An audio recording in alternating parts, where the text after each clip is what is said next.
Binuo mo tapos iniwan ka. Ang sakit, no?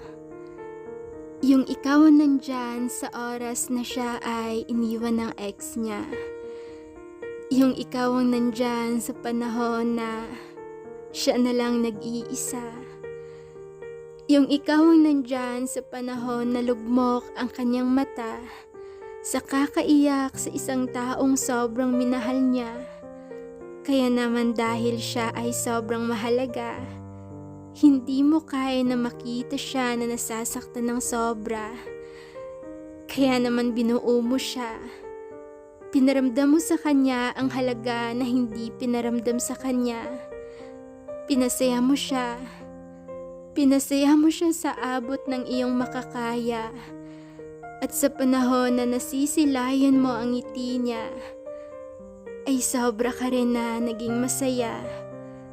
Dahil sa wakas, ang taong yon ay okay na.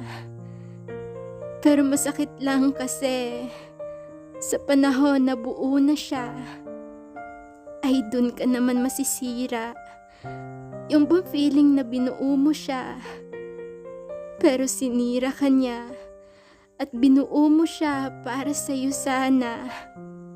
Pero para pala sa iba, ang sakit.